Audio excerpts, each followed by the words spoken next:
Hello to anyone who is listening. This is the No, We Are Not Too Young for This podcast. My name's David. I am the creator of this podcast and I guess the main host, for lack of a better term. Do you want to introduce ourselves? Yeah, sure. I'll go first. My name is Carson. I am a good friend of David's. He came to me with this idea about a month ago or so. Then I really liked the idea, and I ran it by our two other hosts, and here we are now. So yeah. My name's Nick. I'm great friends with Carson and David. Carson actually came to me with this a little while ago and asked if I'd be interested in co-hosting a podcast, and I was excited to do it. So, yeah. I'm Yousef, and I am great friends with Nick, Carson, and David. And Carson also approached me with this idea, saying that David had suggested it to him. And as someone who likes listening to political podcasts and stuff like that, I was interested, ready to hit them with these facts and logic. So maybe we could just go around and say when, or what, or both, what made us interested in politics, what made us stay there with the passion, Yeah. I guess I'll start. So I remember 8th grade, I started watching I think because Lincoln Chafee, who I just knew was the governor of Rhode Island, he was running for president and probably got half a person to vote for him. But I just remember watching that and then wanting to know more because of the fact that it was someone from Rhode Island, and then obviously the whole Trump phenomenon happened, and then from then on, I think that pretty much just hooked me, and then studying up on the electoral side of politics, not just partisan politics of like who do you like and why do you like them. It's like there's so much more to that. There's a logic to it. Right. The facts and logic, as you said. Yes. In like 2nd grade, I drew a picture of Lincoln Chafee. Oh, really? Yes. Feel the chafe. Feel the chafe. All right. Yeah, so I got into politics around 11 years ago when a man named Barack Obama was running for president for the first time. So I've loved politics since I was about 7 years old, and I've known it's what I've wanted to do with my life since about the 5th grade when he ran for his re-election. Yeah, I first got into politics. I happened to watch the first Democratic debate in the 2016 election, so this was in 2015, and I wanted to find out more about it, and I just kind of got sucked in, Big Bernie bro over here. Yeah. Bernie 2020. Yeah. I mean, I will be honest. The first time that I was interested in politics myself was watching a Democratic debate. I'm not sure if it was the first one or not, but it was when they were in Flint. And Bernie basically told Hillary to shut up because he was talking. It was hilarious. But no, yeah, I mean, Bernie. when I was younger, I really didn't know anything about politics. I thought running for president was literally like the visual in my head was like Barack Obama and John McCain running on a beach in full suits, like physically racing each other. That's basically what it was.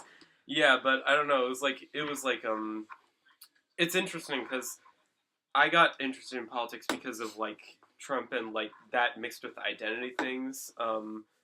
But I've sort of personally rolled that back now. Like I'm not as much in that camp as I used to be, like with like all the identity politics and stuff.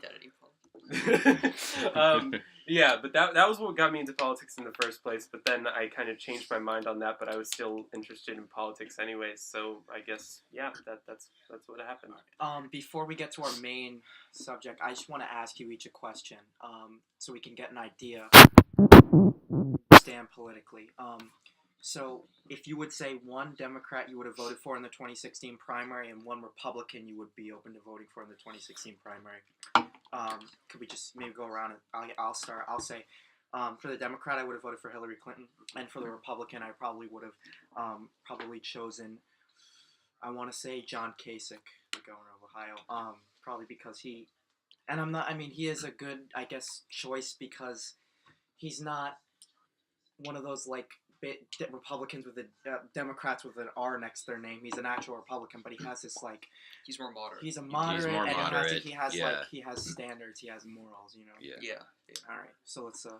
Yeah, for me, it would have been the same thing. Granted, I'm not actually particularly a big fan of Kasich, considering all the pro-life, everything he has going for him when it comes to pro-life, and he's also not the greatest on immigration. I used to say, he's a Tea Party. Yeah, he was part of the Tea Party wave back in 2010. Like, that I think if Trump wasn't elected, I wouldn't feel the way I do about Kasich, but because he has like this, right, same.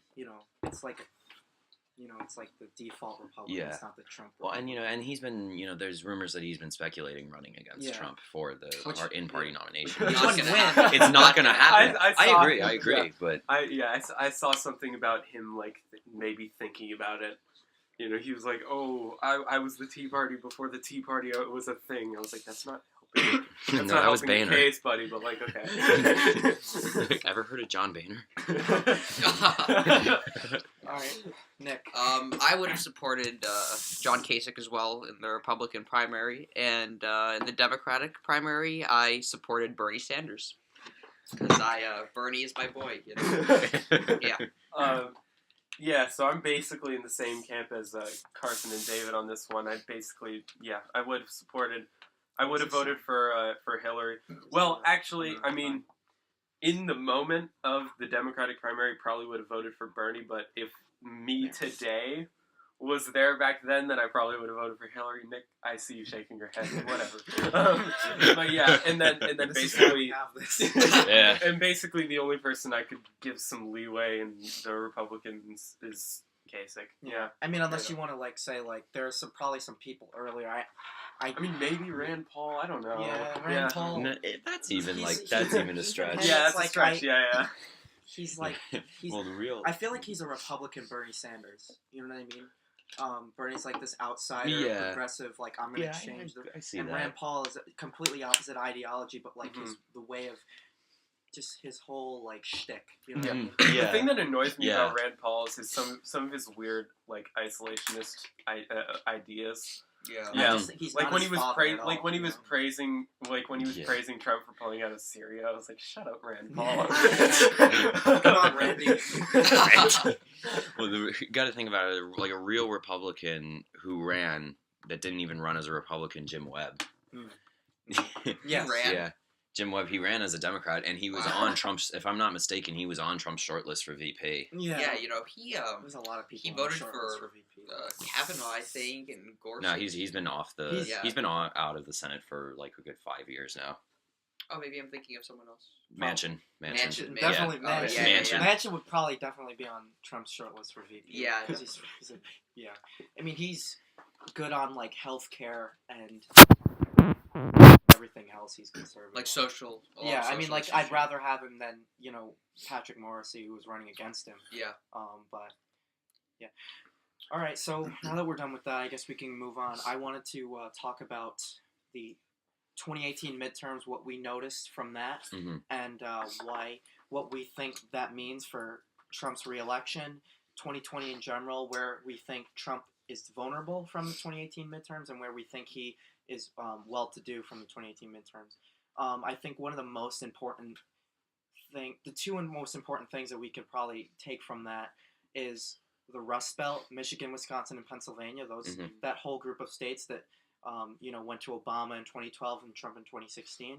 I think those are solidly back in the Democratic hands from that election. Not to say that Trump is gonna can't improve on that at all. And then I think that the other important thing is Florida, where we see two races that were very close, but that were expected to go to the Democrats, being in the Senate race with Bill Nelson against Rick Scott, the governor, who's now the senator, and then we had Andrew Gillum in Florida against Ron DeSantis.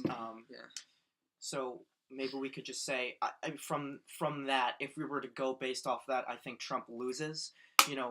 Maybe he'll keep Florida, but lose those three Democratic states Yeah. that went to him in 2016. And then potentially lose Arizona. Arizona. Yeah. Exactly. Yeah. I think, and it all depends on the candidate too, which we can get into later. right, yeah. One thing that's worrying me a little bit about 2020 is I feel like the Dems in general have felt very very empowered by this blue wave in 2018, but I think it was just in the House. Exactly. It was just in the it House. wasn't not statewide. only It wasn't like a suburban statewide. districts held by Yeah, Republicans, exactly. you know? And not only was it just in the House, but I think we just need to calm down a little bit on this idea that it was a blue wave, because it was a pretty average I think takeover of the House. In the House, considering it was a blue wave. I think in the Senate, it wasn't. And It The could have been Republicans better. actually It could have gained been quite a way few better. It could have been In way the Senate, better. yeah, It Yeah. could have been way better Yeah. in the Senate. Losing Florida, like I said, there's no really good excuse for losing Florida because of how close it was and the fact it's a purple state in a very heavy Democratic year. So I don't really see how you have an excuse. I mean, I think that race, there's more fundamentals than Trump being the president. But I mean, there's like the fact that Bill Nelson had been there for so long, and Rick Scott was a very popular governor of Florida. For very bad reasons. Yeah, for bad reasons, you know. I think it has something to do with the demographic change as well, because Yeah. the Democrats tried to run a progressive, Gillum, Yeah, and they tried to run a moderate, Nelson, and they both lost. they both lost. Yeah. So I So think that's a sign. It might that just Florida, be the Democrats are not Well, you Yeah, competing as well as they used to in Florida. Yeah, either that or a lot of older people who vote red are moving into Florida as well. Yeah. Also, I think. Yeah. But if you look at a when lot you of look the at the places, House races that were in Florida, there were a lot of seats that flipped that went to Democrats. Yeah. I know, but I'm looking at that right now, and those are all cities. Yeah. Well, yeah, they're like I mean, suburbs. they were all Yeah, cities, and yeah. these were the same places that went to Gillum and Nelson. But I they also did think flip, it's Cabello's interesting. seat. They flipped a couple other significant They seats. flipped a Republican who I can't remember her name. She retired. Yeah. But they flipped that seat, so it was an open seat, so a lot easier to win. But I think what's interesting about Florida is you see, like, in the 2018 race, is a very different race than it was in 2016. You have Hillary Clinton winning big in the Miami area, and the Democrats did not do as good as Hillary Clinton did in 2018. Exactly. But they did better in like the more traditional Democratic areas that Trump. It's hard. It's really just odd how that whole thing played out. You know. Exactly. So, everything I agree. is odd electorally in Yeah, Florida. I mean, Everything Florida's about like the Florida is weirdest- odd. Florida's Everything the about Florida weirdest is odd. state I mean, ever. I watch- Florida, man. I don't. I mean, Florida ruins everything for me. It ruins football games and it ruins politics. I'm not even into football, but like that. Yeah, I the knew Miami Florida had Miracle to just like Yeah. destroy our dreams when we saw the Yeah. Pats playing. Yeah. Yeah, we're all four of us are from New England. To anyone who listens this, Yeah, Bet so against Pats- us. bet against us. We're still here. I'm actually wearing my my Pats hat right now. So yeah. All right. I guess moving on. I wanted to talk about presidential candidates. Okay. And we don't have to just stick. I know we're all liberals here. To a certain To extent. a certain extent. extent. Left leaning New Englanders. Yeah. But we don't have to just talk about Democratic candidates. If we want to, we can just talk about Democratic candidates. But maybe we could just say 3 people that are that we want to see run or have run that we support, and then one person. It doesn't have to be 3, maybe 1 to 3, and then one person that we might think that we're open to supporting that could be, an upset or a dark horse style candidate that could squeeze through and win. So, does anyone want to start, or do we want to just go in order like what we've been doing? Sure. So, and obviously, like, this is not like, if I pick this, you can't pick that, because, like, we all, Well, we all picked there's Kasich only a few Yeah, just a few minutes and ago. most of us picked Hillary. Yeah. But, so Most I of think, us. 75%. but I want to see, the 3 people that I'm most excited to support / open to voting for. My first choice is Joe Biden, who hasn't announced yet. My second choice, I think it's my second and third are tied. I'd say probably Kamala Harris and Beto O'Rourke. Beto, because And the problem Beto that I have is why he's my second to third is because he doesn't have experience, but he makes up for it in just like enthusiasm and candidate quality and star power. Yeah, star power, all that stuff. He's like a new Obama. He appeals to the youngins because he's a skater boy. So and Joe Biden, I mean, I think he checks all the boxes except the fact that he's an old white guy. You know, I mean, we can fix that. But he's also he comes from a working class line. He's experienced. He's experienced. He's liberal enough. He's cool. He's charismatic. He has that Obama he has the glory days behind him of like the Obama presidency. It's the only reason why he hasn't been like completely ostracized at this point. Yeah, he's part of the old guard. Yeah, he's part of the Anita Hill thing's going to come back to bite him. Yeah, I think that's going to be a problem. Well, and that was the reason why he didn't get anywhere in 1988 when he ran, and in 2008 as well. Mm-hmm. I also think that there was just a bit of news that hit him. I think he was paid around $200K to do a speech at a banking summit in Michigan. And I heard to a crowd of Republicans. Yeah, and I guess he praised a Republican candidate. People were shocked. Republican candidate. Yeah, I think he's a congressman. He was a candidate. Obviously, he was just reelected. Yeah. I think there's something to say about the way that our country is and the way that the Democratic Party is, that we can't, the fact that we're, ostracizing him for being bipartisan. Willing to reach across the aisle. I think that really represents a lot of what's wrong with both the Democratic Party and politics in general. Yeah. Right. Yeah. One of my biggest problems personally with a lot of the new representatives in the House from 2018 from the midterms, progressives from really blue right? districts. Yeah. My issue with a lot of those people is that they're so stubborn and like just locked down in this idea of I agree with their ideals in a lot of ways. Isn't liberal enough, right? And yeah, to say that she was the original liberal. Yeah, I OG. Yeah, I agree with them on a fair amount of things, on a fair amount of issues, but like they represent a lot of them, I think, in a way represent like this toxic inability to be bipartisan in any way whatsoever. There's one new Republican congressman who I actually, at least as far as his willingness to be bipartisan and stuff like that, I actually kind of like. It's this guy Dan Crenshaw. He's from Texas. He's got the eye patch. Yeah. The guy. Yes, the one. The whole Navy Pete SEAL. Davidson Yeah. I want to say I think he's got a nice personality, but he's very, very right wing though. He's from a suburban district in Texas, in one of the most Republican states. But it's a suburban district. In Texas. He won by as conservative as you get. Yeah, Texas. It's in the red parts. Is in the Republican rural parts. It's as conservative as you get.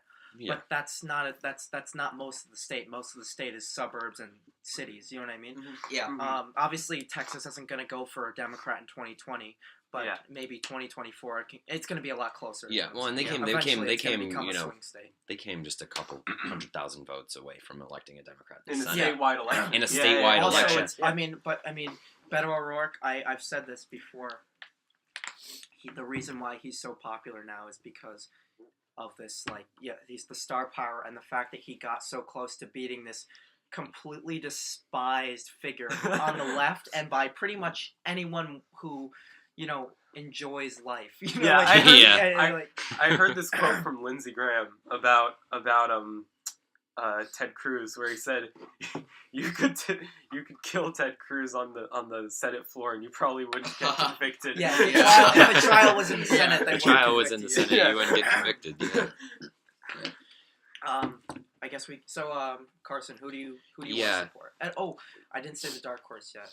But we can move on from that. Yeah. You can say that. For me, I agree with you in Joe Biden and Kamala Harris because as of right now, because Biden hasn't announced yet, I'm a very big Harris supporter. Yeah. And I've you guys have heard this before, and anyone who knows me personally has heard me say that I'm a Harris supporter until Biden announces. Right. Yeah. And then my third, I like Beto O'Rourke, and obviously, the experience gets.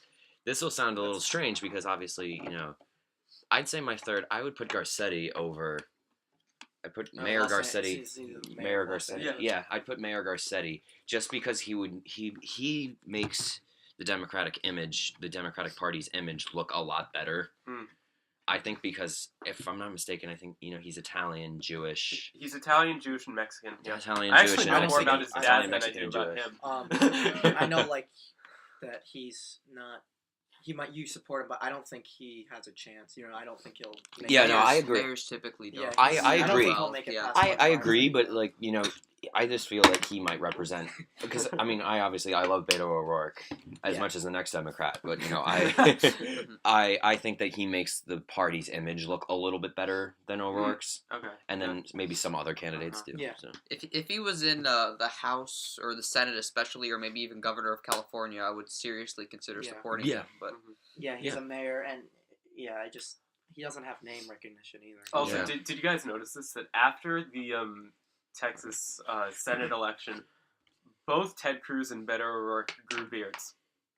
huh, that's funny. Well, I think we all know why Ted Cruz grew a beard, so he could look more like a human. But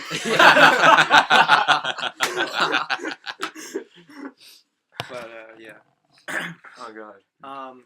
do you have a dark horse? My dark horse, it would probably be Sherrod Brown. Yeah.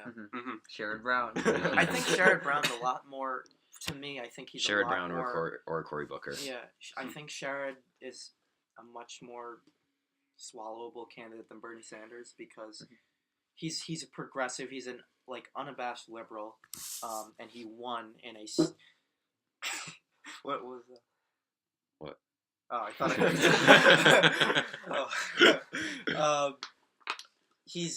Trump won Ohio by 8 points. Sherrod Brown wins Ohio by 7 points. Yeah. That's a 15 point swing. So I think he's got that. So I think he checks the liberal box. He checks the Midwest box. The only thing he doesn't check is the woman or minority, and we can, you can fix that with a running mate, and not to lower of that whole idea of we need a younger female person of color, that's a whole identity politics. Yeah. thing. I mean, often you choose your running if you're someone who checks one of those identity boxes, then you choose your running mate to dilute it a little Or bit. to fill in the rest of the box. Exactly. Yeah. Obama choosing Biden. Obama, it's hey, don't worry, I've got a white guy, And then McCain, he's the old white guy, so he picks the young crazy woman from Alaska. But Nick, do you want to say? Yeah. Personally, I think Bernie would be a great nominee. Even though he's from Vermont, I think he could win a lot of those Rust Belt states. I agree. Yeah, same with Sherrod. He's a progressive. He's all about jobs. I mean, also, I like Kamala Harris and Tulsi Gabbard. I think she would make an excellent VP if Sherrod or Bernie. Yeah, I like Tulsi. I think she'd be better off in the administration and not running the administration. She already got killed by the left Kevin Harding her. It's old homophobic sentiments. Her father. Then again, that was over 20 years ago, I think. I mean, I think if we're gonna criticize Tulsi Gabbard for being against gay marriage and saying that that's unacceptable, then we're gonna have to kick Obama out and Hillary Clinton out. Yeah, and we already gave every Democrat out, for that matter. Social people change. Yeah. But there's a lot of people who aren't willing to believe that. Which, I don't know what to tell you. You shouldn't be voting. Everyone should vote. Everyone listening to this needs to vote. Everyone needs to vote. Just don't vote for Jill Stein again. Just don't vote for Jill Stein. Just don't vote for Gary Johnson. Don't vote for Jill Stein or Gary Johnson or Ross Perot. Be a grown up. Be a grown up. Vote for a Republican or a Democrat. If you vote for Trump, you're wrong. but at least you're. That's your decision. Choosing one of the people. At least you're choosing someone who is aligned to a major partisan. Exactly. Right. Yeah. Not that Trump is a real Republican at all, but he was a Democrat his whole life, and then he's like, and then Reform Party in 2000. He's not a Democrat either. He's kind of before his own any thing. of us were. Yeah. You notice that he becomes a Republican after each of us were born. I guess we curse this country. We curse this country. Yeah. Oh, yeah. No, it was Gen X and. By the way, is there Jake any Trump Paul. supporters in this? Jake That's one. I wonder. We'll have to bring one in someday. Uh, We want to have a fair and balanced. We want to be like Fox News. We want to have a fair and balanced. Perfectly balanced as all things should be. Yeah. Get Thanos in here. Do you have a dark horse? I think Beto could come and win it, although I wouldn't. I would like him to run later on after he's gotten some more experience. Maybe Yeah, I try to feel run like, for Senate again. Yeah, I feel like Beto is.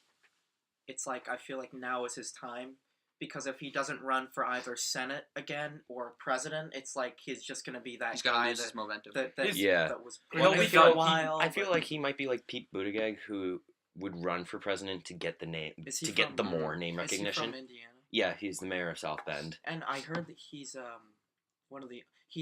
the first openly gay man to run who's a gay Who's running, married man yeah. who running for president. Yeah, Mhm. Like a major party. yeah, Which is pretty, like we don't really think about that a lot. We, because we're so used to it. Now we're so used to we live in like A in very more progressive state. Yeah. especially in our state. At Yeah, least, yeah. yeah. The state that we live in is And very there's obviously more progressive. progress to be made. There's and there's always more progress to be made. But the fact that we have so many women, so many people of color, LGBTQ plus people running for Mhm. president, that's I think we all have to realize how Yeah. amazing that is and how much of a step forward that is from just 4 years ago. Absolutely. Yeah. Or even 8 years ago, because 4 Yeah. years ago it was just And 8 years ago was the Tea Party wave. Yeah. Yeah. and sorry, 10 years ago in 2008, we thought that was that was a historic race, and it was. And now, just look now, we have, Kamala Harris, Kirsten Gillibrand, 2 women, 2 senators, Elizabeth Warren, Tulsi Warren, Gabbard, Tulsi Gabbard, Pete. Pete Buttigieg, Yeah, so that's really great. and Booker's going to announce. Yeah. I just know he is. Yeah, So- Booker's gonna announce, but I think he'll probably. And Marianne Williamson's going to announce soon too. Is she, So she's a businesswoman from she- California. I have some reservations about Booker because I remember a little while ago there was this bill that would allow the government to negotiate drug prices, I know you're talking. and he Right, voted yeah. against it, and Yeah. that makes me think that he's in the pocket of Big Pharma. I think. Right, I think. yeah. He, Yeah. I Mhm. think if anything, I think obviously that's. Oh, hey, That's a Linus. reason to say I'm not. That's a reason to cease your support of him. I also think that kind of made him realize that these votes aren't going to help me at all. So I don't think if that vote comes again, I don't think he'll be voting. I think he'll be pretty much progressive votes for the rest. Same thing with Yeah. Kamala Harris. She used to Mhm. be a more conservative. She was the Attorney General of California, and she was a U.S. attorney. She has progressively gotten more progressive Yeah. from Yeah. she's a Yeah. so her entire Senate career, she's only been in the Senate for 2 years, but pretty much every vote she does is what can I do that is the most progressive vote, the most Mhm. Yeah. But and Yousef, do you Right. have Yeah. presidential Yeah. candidates? So. Yeah. So I'm out of I water. think. Yeah, me too. Yeah, same. Yeah. Ran out of Sprite. If you don't mind. You want water or Sprite. Yeah. Thanks. Sprite cranberry. Yeah, if you want to give me the 2-liter.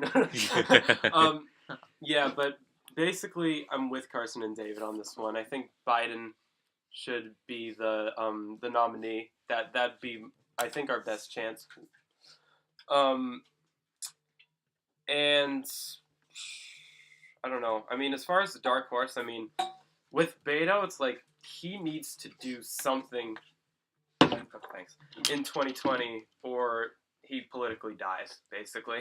Yeah. It's like but I don't know if president is necessarily where he needs to go. I don't think he can. I don't. Where else would he go? I mean, I don't know if he can run for Senate again because he's been vice president. Senate would kind of be a little step down for him. I guess. Mhm. Yeah. Yeah, but right. Yeah. So I think it should be Biden.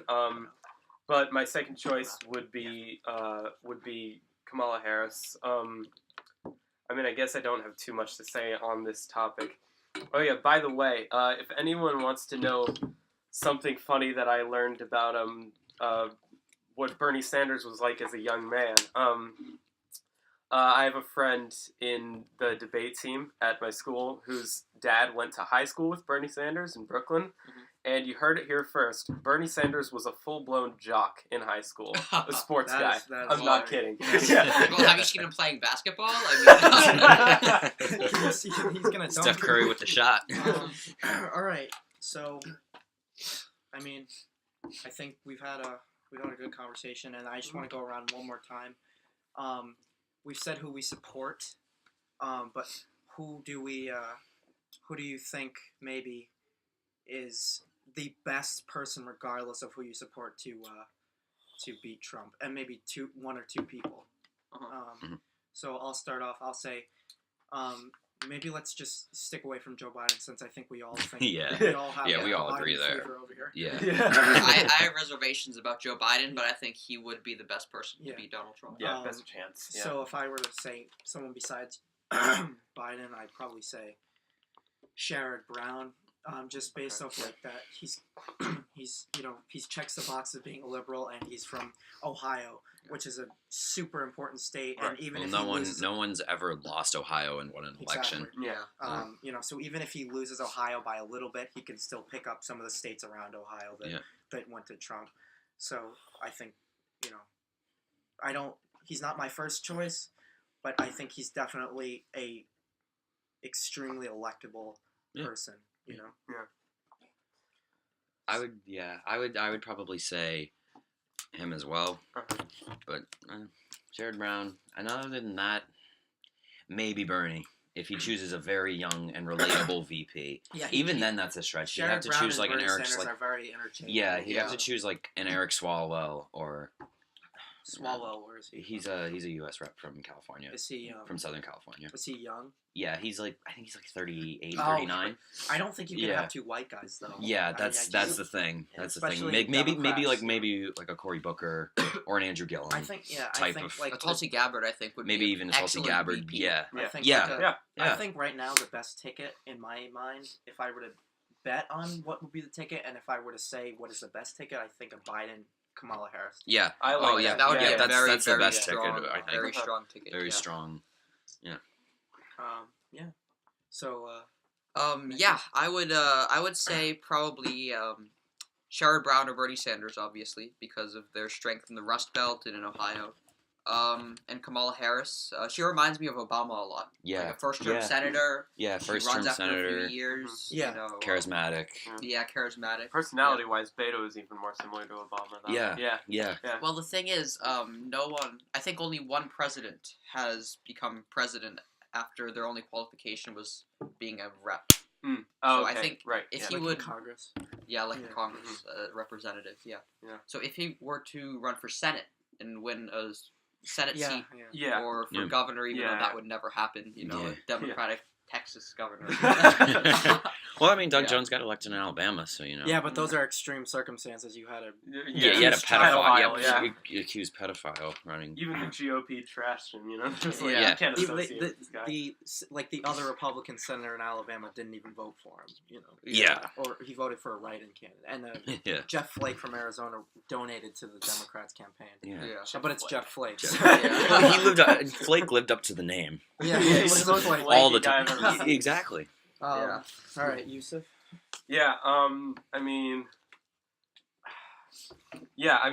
I guess Sherrod Brown. My issue with Bernie is I think he was the issue is with 2018. One of the big ramifications for 2018 was the way that AOC pushed the base even further to the left than Bernie. And anyone who doesn't know, AOC is Alexandria Ocasio-Cortez, by the way. So I think there's an issue there, like as far as and he's also really old. If he wins, he'll die in the office. He's just about. What a way to go. But still. He's just as old as Donald Trump. I think they're both around 74. I think he's older Trump. Trump's like 72 or 73. Trump's considerably younger than Biden. Granted, Trump was the oldest elected president ever. And he's still there. But I think even if Bernie doesn't die due to the stress during his term, he'd only be a one-term president because of the stress. Biden and Bernie Sanders have to take a one-term place. Yeah, and I think it would have been the same with Hillary Clinton if she had won. She's a little younger. I think the running mate for this election, if the Democrats win, the running mate for this election is going to be the nominee in the next election, which will be 2024. Or the next Democratic. Yeah. I just want to say before we go, I'm surprised no one said a rerun for Hillary Clinton. Oh my God! No thanks. I like Hillary. Yeah, she can go drink some more. But I love her, but Broadway shows. I love her, but if we couldn't win with her in 2016, there's no way we can win with her in 2020. People see her as a Democratic Dick Cheney. Let's not sugarcoat it. Hillary Clinton is a lot of Democrats, like progressives. Progressive Democrats, the base, did not like Hillary Clinton, and that was terrible. But they weren't enough to. Hillary Clinton is better off just chilling in Cedar Rapids. Just chilling in Cedar Rapids. Okay. All right. So that was our first podcast. All right. Yeah. We'll have more episodes up soon to come. We'll try to do once a month. Twice a month, and maybe even sometimes. Yeah, whenever we can. Whenever we can. Yeah. All four of us, we're high school students. We're busy. Yeah. That's what it is. Yeah. We all just did exams for the last 2 weeks. Yeah, the last 2 weeks, all four of us had exams. 3 of us actually go to the same school. So. All right. Yeah. This is us signing off. Yeah. Okay.